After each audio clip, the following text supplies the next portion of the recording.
திருக்கார்த்திகை அப்படின்னு சொன்னாலே நமக்கு விளக்கு வைக்கிறது தான் ஞாபகத்துக்கு வரும். திருக்கார்த்திகையில விளக்கு வைக்கிறதுனால என்ன பலன்? திருக்கார்த்திகையில என்ன மாதிரியான தரிசனங்கள் கிடைக்கும்? திருக்கார்த்திகை முதல்ல எப்படி உருவாச்சு? அப்படின்றத நம்ம பார்க்கலாம்.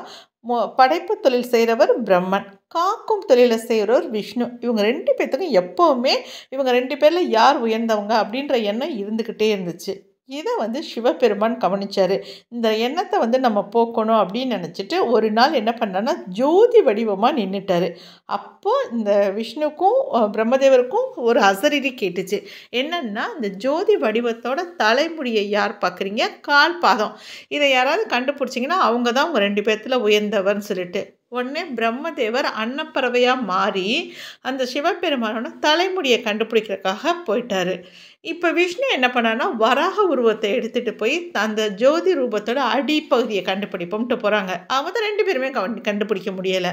உடனே திரும்பி வந்து சிவபெருமான்கிட்ட வர்றாங்க, நாங்கள் இந்த மாதிரி கண்டுபிடிக்க முடியலை அப்படின்னு அவங்களோட ஆணவம் எல்லாமே அடங்கிருச்சு. இப்போ அவங்க 2 பேருமே ஒத்துக்கிட்டாங்க.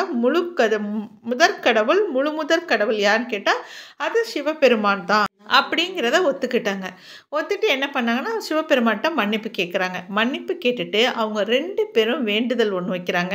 என்னன்னா, இந்த நாளில் எங்களுக்கு நீங்கள் ஜோதி ஒரு ரூபமாக காட்சி அளித்தீங்க இல்லையா, இதே மாதிரி பொதுமக்களுக்கும் நீங்கள் வந்து காட்சி அளிக்கணும். அவங்களும் தங்களோட பாவத்தை போக்கிக்கணும், தன்னோட ஆணவத்தை அடங்குற மாதிரி இந்த ஒரு நாள் இந்த ஜோதி ரூப தரிசனத்தை பொதுமக்களுக்கும் நீங்கள் கொடுக்கணும்னு சொல்லிட்டாங்க. அது அவங்களோட வேண்டுகோளுக்கு இணங்க தான் வருஷம் வருஷம் இந்த கார்த்திகை மாதத்தில் இந்த நாளில் கார்த்திகை நட்சத்திரத்தில் சிவபெருமான் வந்து ஜோதி வடிவமாக நமக்கு காட்சி கொடுக்குறாரு.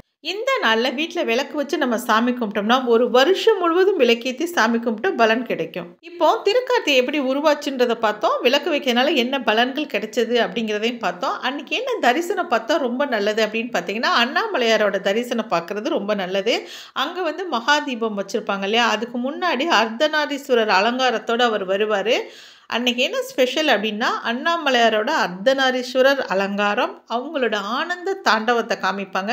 அதுக்கப்புறம் மகாதீபம். இந்த 3ஐயும் ஒரே நேரத்தில் அந்த சன்னதியில் நின்று பார்க்குறாங்க இல்லையா, அவங்க வந்து 21 பிறவியிலும் அவங்களுக்கு அந்த பலன் கிடைக்குமா, அவங்களுக்கு முக்தி கிடைக்குமா, அந்த அளவுக்கு ஒரு எஃபெக்டிவான நாள் தான் அந்த நாள். நம்ம போய் நேரில் பார்க்க முடியலனாலும் டிவியில் நம்ம பார்த்துட்டு அதுக்கப்புறமேல் விளக்கு வச்சோம்னா அந்த வருஷம் வந்து நமக்கு வந்து ரொம்பவே சுபிட்சமாக இருக்கும் அப்படிங்கிறது ஒரு ஐதீகம்.